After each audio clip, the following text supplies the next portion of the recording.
Chapter 8. The Queen's Croquet Ground. A large rose tree stood near the entrance of the garden. The roses growing on it were white, but there were 3 gardeners at it, busily painting them red. Alice thought this a very curious thing, and she went nearer to watch them. And just as she came up to them, she heard one of them say, "Look out now, 5. Don't go splashing paint over me like that."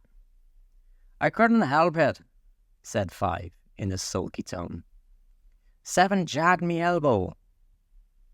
On which 7 looked up and said, "That's right, 5. Always lay the blame on others." "You'd better not talk," said 5. "I heard the Queen say only yesterday you deserve to be beheaded." "What for?" said the one who had spoken first. "That's none of your business too," said 7. "Yes, it is his business," said 5. "And I'll tell him. It was for bringing the cook tulip roots instead of onions."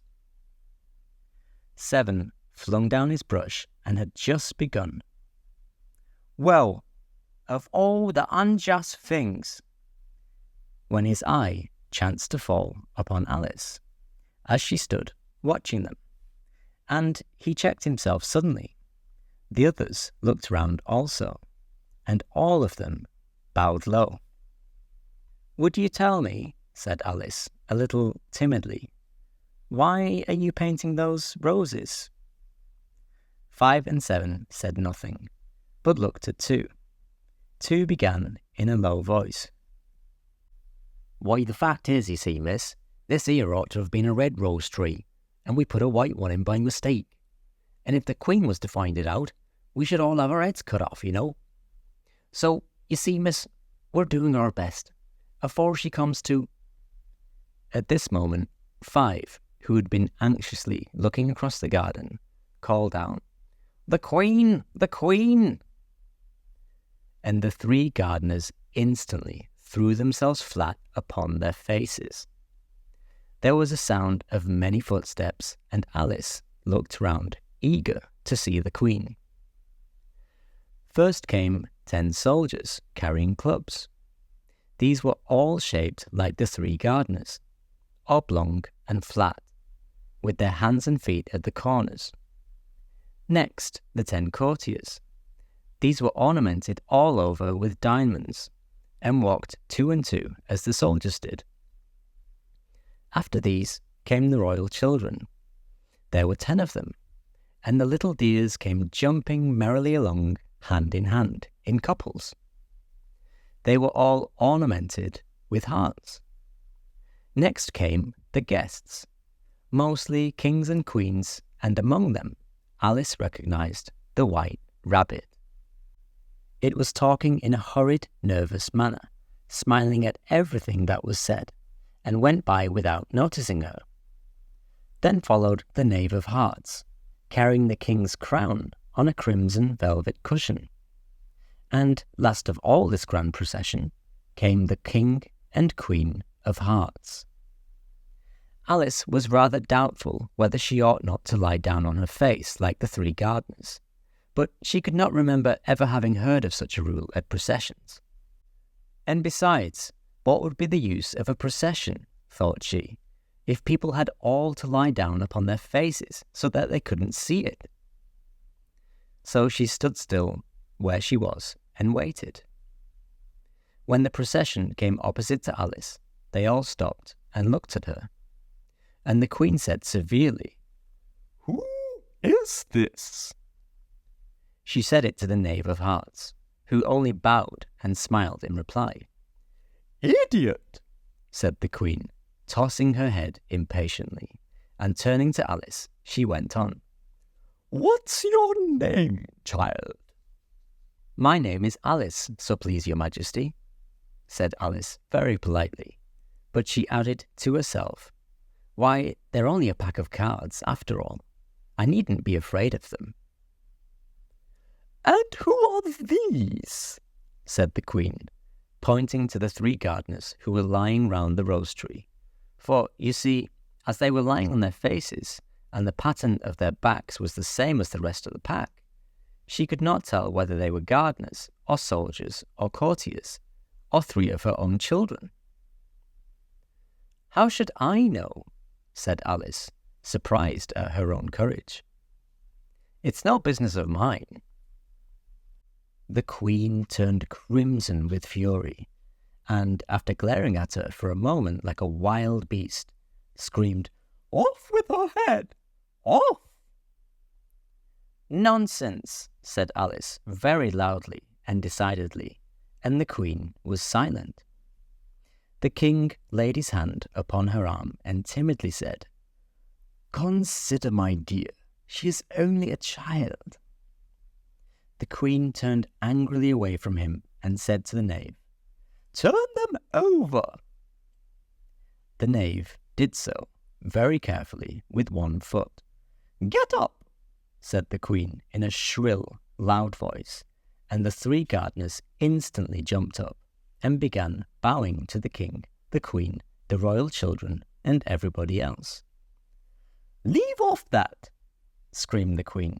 "You make me giddy." And then, turning to the rose tree, she went on, "What have you been doing here?" "May it please your Majesty," said Tu in a very humble tone, going down on one knee as he spoke. "We were trying—" "I see," said the Queen, who had meanwhile been examining the roses. "Off with their heads!" And the procession moved on, 3 of the soldiers remaining behind to execute the unfortunate gardeners, who ran to Alice for protection. "You shan't be beheaded," said Alice, and she put them into a large flower pot that stood near. The 3 soldiers wandered about for a minute or 2, looking for them, and then quietly marched off after the others. "Are their heads off?" shouted the Queen. "Their heads are gone, if it please your Majesty," the soldiers shouted in reply. "That's right," shouted the Queen. "Can you play croquet?" The soldiers were silent and looked at Alice as the question was evidently meant for her. "Yes," shouted Alice. "Come on then," roared the Queen, and Alice joined the procession, wondering very much what would happen next. It's a very fine day," said a timid voice at her. She was walking by the White Rabbit, who was peeping anxiously into her face. "Very," said Alice. "Where's the Duchess?" "Hush, hush," said the Rabbit in a low, hurried tone. He looked anxiously over his shoulder as he spoke, and then raised himself upon tiptoe, put his mouth close to her ear, and whispered, "She's under sentence of execution." "What for?" said Alice. "Did you say, 'What a pity'?" the Rabbit asked. "No, I didn't," said Alice. "I don't think it's at all a pity. I said, 'What for?'" "She's boxed the Queen's ears," the Rabbit began. Alice gave a little scream of laughter.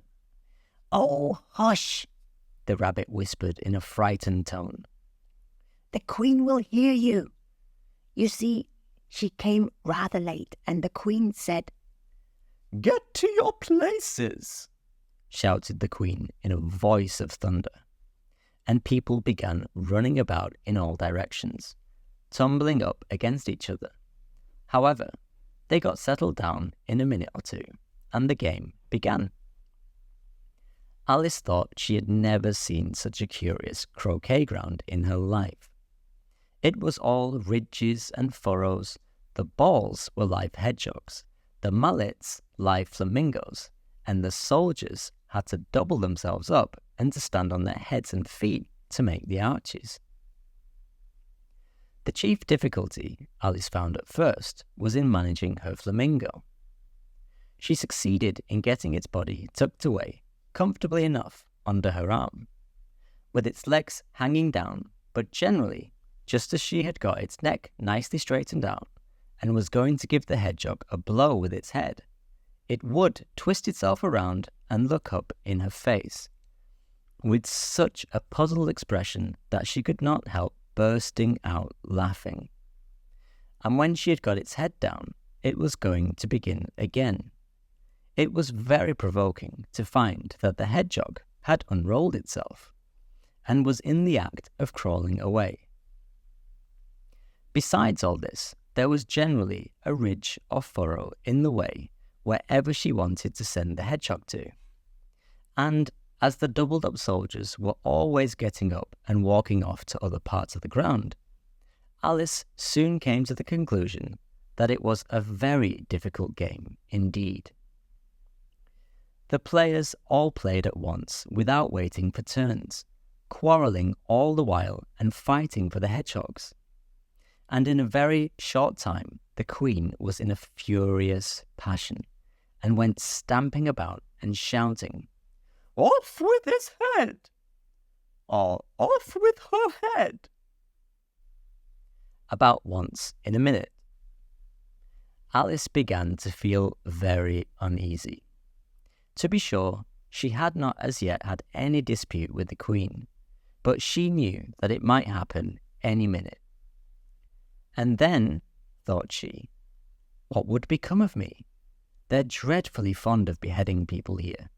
The great wonder is that there's anyone left alive. She was looking about for some way of escape, and wondering whether she could get away without being seen, when she noticed a curious appearance in the air. It puzzled her very much at first, but after watching it a minute or two, she made it out to be a grin, and she said to herself, "It's the Cheshire Cat. Now I shall have somebody to talk to." "How are you getting on?" said the cat, as soon as there was mouth enough for it to speak with. Alice waited till the eyes appeared, and then nodded. It's no use speaking to it, she thought, till its ears have come, or at least one of them. In another minute, the whole head appeared, and then Alice put down her flamingo and began an account of the game, feeling very glad she had someone to listen to her. The cat seemed to think that there was enough of it now in sight, and no more of it appeared. "I don't think they play at all fairly," Alice began, in rather a complaining tone. "And they all quarrel so dreadfully, one can't hear oneself speak. And they don't seem to have any rules in particular. At least, if there are, nobody attends to them. And you've no idea how confusing it is, all the things being alive. For instance, there's the arch I've got to go through next, walking about at the other end of the ground. And I should have croqueted the queen's hedgehog just now, only it ran away when it saw mine coming." "How do you like the queen?"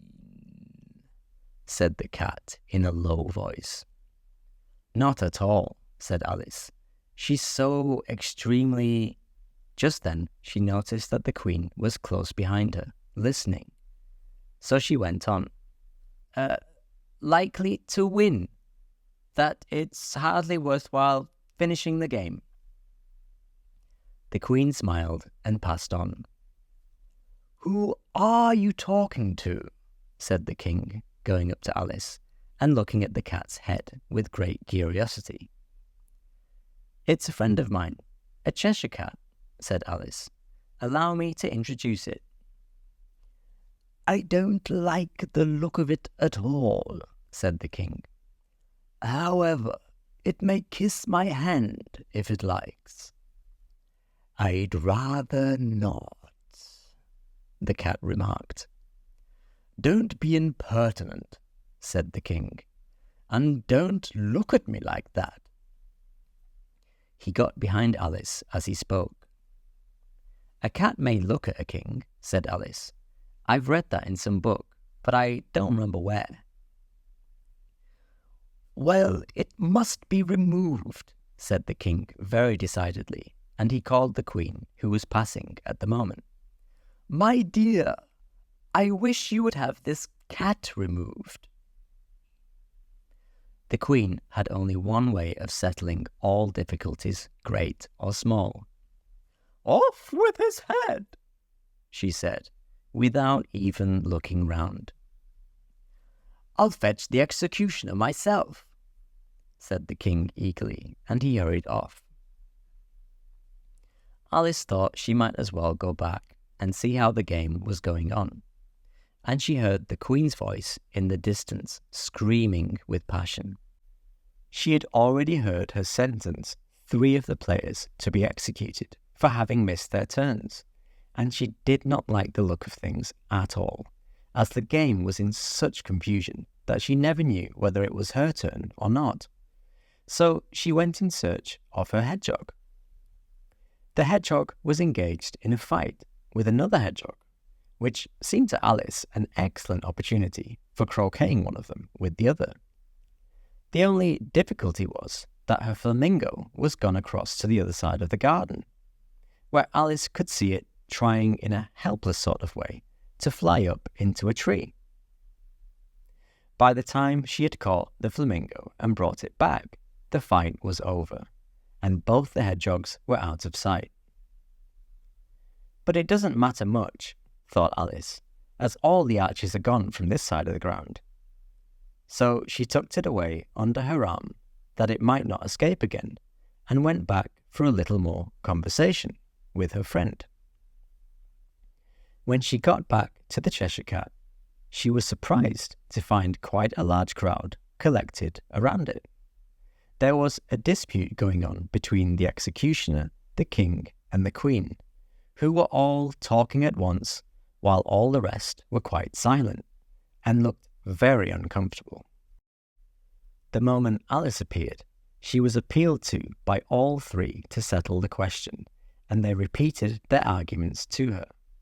Though, as they all spoke at once, she found it very hard indeed to make out exactly what they said. The executioner's argument was that you couldn't cut off a head unless there was a body to cut it off from. That he had never had to do such a thing before, and he wasn't going to begin at his time of life.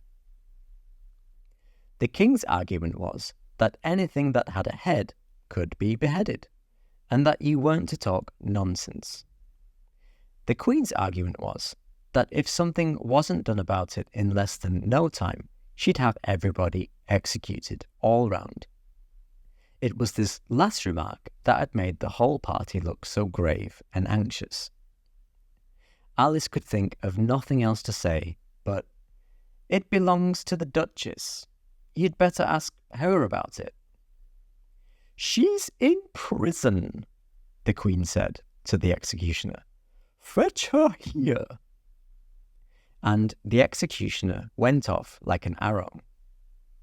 The cat's head began fading away the moment he was gone, and by the time he had come back with the Duchess, it had entirely disappeared. So the King and the executioner ran wildly up and down looking for it, while the rest of the party went back to the game. That was Chapter 8, The Queen's Croquet Ground. Join me next time for Chapter 9, The Mock Turtle's Story. For now, good night, sleep tight, and rest well.